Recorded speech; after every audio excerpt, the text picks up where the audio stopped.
Good evening and welcome to News Channel 8. I'm Jerome Aegean and here's some of the top stories we're working on tonight.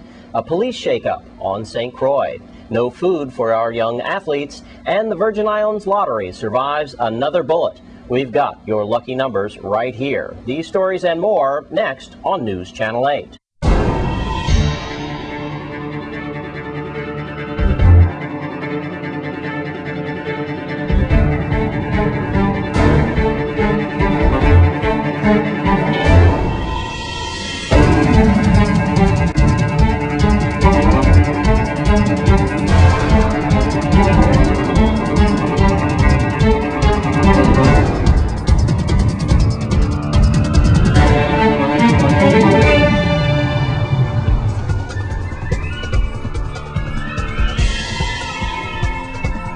In our top story tonight, the Virgin Islands Police Commissioner James McCall has made changes involving one of his deputy chiefs. News Channel 8's Wes Small has the story. Thank you very much, Jerome. A big change in the Virgin Island Police Department, at least in the St. Croix district.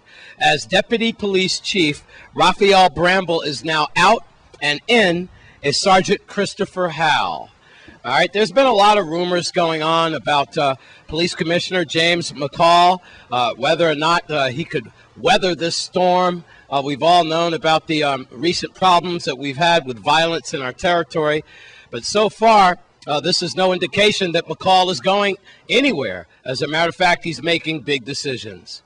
Well, rather than entertain rumors, let's get it right from the source. Melody Rames is our Virgin Island Police Department spokesperson. Let's go right to her now. Police Commissioner James H. McCall on Monday announced changes in the leadership of the Virgin Islands Police Department District of St. Croix. McCall has named Sergeant Christopher Howell to serve as St. Croix Deputy Police Chief. Commissioner McCall expressed his appreciation to Lieutenant Raphael Bramble for his more than 2 years of service as Deputy Chief. Bramble will remain an important part of the operations of the police department. Commissioner McCall said Sergeant Howell brings 17 years of police experience to his new assignment.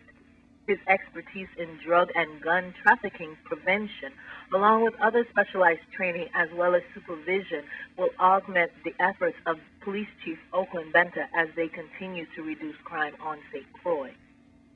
Howell has a Bachelor of Science degree in Community Human Service with a concentration in criminal justice from Empire State College in Saratoga Springs, New York, and has been an officer with the Virgin Islands Police Department since 1992. Howell was most recently assigned as task force agent with the U.S. Drug Enforcement Administration's High Intensity Drug Trafficking Area Task Force. He has expertise in investigating local, national, and international drug and weapons trafficking, as well as surveillance. For the past 10 years, Sergeant Howell has been drug investigation and affidavit writing instructor at the Virgin Islands Police Academy.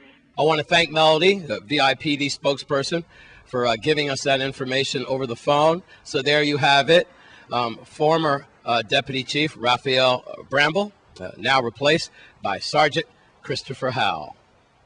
I'm Wes Small for News Channel 8. And in other stories tonight, our track and field athletes are on their way to the world-renowned pin relays. But unfortunately, the kids did not receive their much-needed food allowances. News Channel 8's Wes Small files this report. Well, it's a good day and kind of embarrassing day, if you will. I'm here with Coach Foy and the pin relays. The kids are off to the pin relays today at 1 o'clock at Henry Rolston Airport, approximately 14 of them. This is the giant of the contest for track and field, Coach. Pin relays, it'll be shown this weekend in the Virgin Islands, and it starts Thursday through Saturday, where we got the top college athletes all over the world, track and field, and also your high school students. And tell us why it's good and bad in a way. Well, today is a good day because the kids was afforded the opportunity to travel to Penn this year. The three high schools, Charlotte Amalie, Central High, and Education Complex. That's a good thing. Big ups to whoever provided the funding. But it's a sad day that we made history. We're in the only country in the world to send our young athletes out to represent our country, to perform in any type of sports without providing funding for them to eat. So, you know, the Virgin Islands is so unique that we choose to hold on, send our kids out with no funding for food. It's a sad day and it's a good day. As I said, we carrying an awesome team, a young team that we expect great things from, but it's a shame that the powers to be could find it fit not to put meals for the kids them to eat.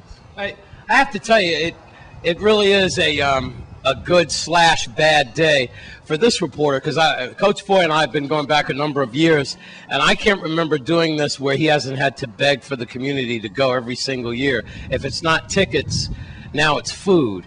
I mean, you do the math. You're talking about 14 children times 50. 50 is their daily food allowance. You're talking $700 for the group. And, I mean, come on. You know, how many times do we have commissioners and senators that go on gambling junkets and shopping sprees, and even the churches? I've seen churches here in the Virgin Islands that say, okay, make sure everyone's got their collection in so that we can go to Puerto Rico to do some shopping. I've seen it, and we all know it happens. And I think it's an abomination. I think it's a travesty as well that no parent has come forward out of the 14. Coach Foy is the only one that has to come forward and beg on television that their children can eat and go to the races. I don't understand it. I don't understand how the Virgin Islands continues to travel back and forth to the United States, signing this and signing that, and eating in big fancy hotels and shopping off island when we've got world-class athletes that are going to perform, and they're already under-trained. And don't get me started, but I mean, why, Coach Foy, are we being hit like that? I don't know, probably it's people want to hold a stigma against me because I speak out. They're trying to hold it to make sure that what they say goes. As I said, these are intellectual cronies, I call them, misfit. I wonder if they really have children, They sit around the master mahogany table, get a quarter of the bread, a whip, and a pair of shoes, and they forget where they come from. As I said, the parents, them don't speak out. It's a shame that more parents don't speak out when these kind of nonsense is being perpetrated on the young people. They talk about crime, they talk about every other thing.